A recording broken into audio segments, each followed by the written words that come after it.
আজকে আমার দুপুরের মেনুতে থাকবে মুরগির গোশত, কাঁঠালের আঁটি দিয়ে রান্না, পটল ভাজি। এখানে সব মশলাগুলো বেটে রেখেছি, পেঁয়াজগুলো কুচিয়ে রেখেছি।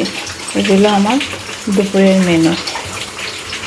এখন 12:30 বেজে গেছে, তাই ঝটপট আমি রান্না বসিয়ে দেব।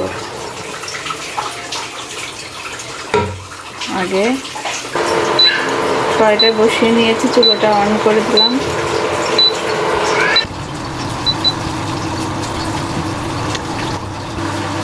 পরিমাণ মতো পেঁয়াজ দিয়ে দিব।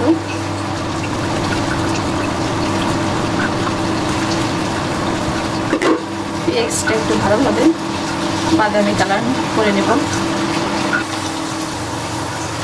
রসুন বাটা, আদা বাটা,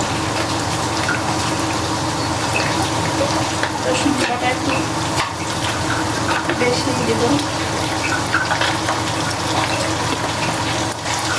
একটু ভালোভাবে নেড়ে চেড়ে নেব। পরিমাণ মতো লবণ দিয়ে দেব, হলুদের গুঁড়ি 1 চামচ, মরিচের গুঁড়ি 2 চামচ, যে যেমন মরিচ খেতে পছন্দ করে।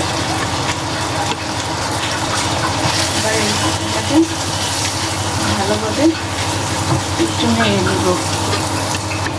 এখানে আমি সব ধরনের মশলা অ্যাড করবো, যেমন গোলমরিচ আর লবঙ্গ, দারচিনি, তেজপাতা, এলাচ ফল।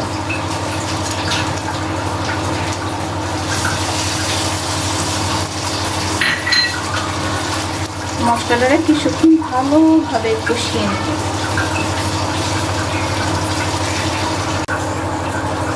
কিছুক্ষণ মশলা কষানোর পর কালারটা অনেক সুন্দর চলে আসছে।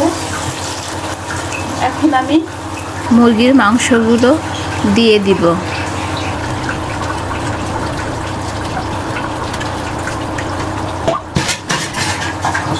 এটাকে এবার চুলোর জালটা বাড়িয়ে দেব। মাংসটাকে সুন্দর করে কষিয়ে নেব। নেওয়ার পর কাঁঠালের বিচিটা আমি লাস্টের দিকে দেবো। এটা যখন কষানো হয়ে যাবে তখন আমি কাঁঠালের বিচিগুলো দিয়ে দেব। একদিকে মুরগি আর একদিকে ভাজিটা বসাই দিলাম।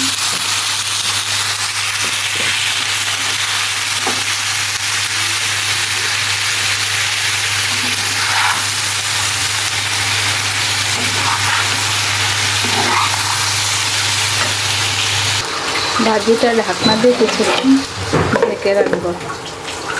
আমার মাংসটা প্রায় কষানো হয়ে গেছে। এখন আমি কাঁঠালের বিচিগুলো দিয়ে দেব।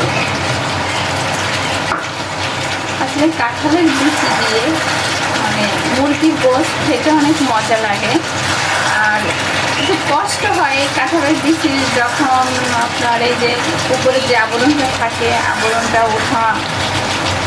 উঠাইতে গেলে। এই জন্য এটা কাঁঠালের বিচির এই অনেকক্ষণ ভিজিয়ে রাখতে হয়।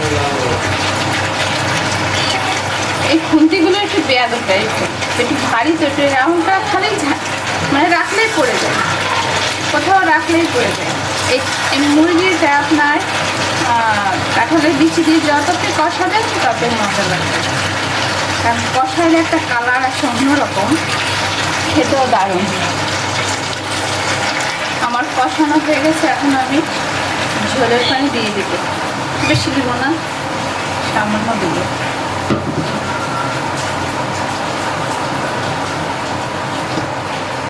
ঢাকনাটা উঁচু করব।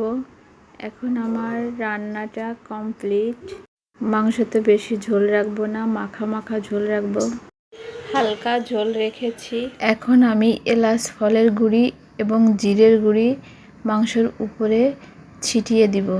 কাঁঠালের বিচি দিয়ে আমার মুরগি রান্না কমপ্লিট। আসলে কাঁঠালের বিচি দিয়ে মুরগি খেতে দারুণ লাগে।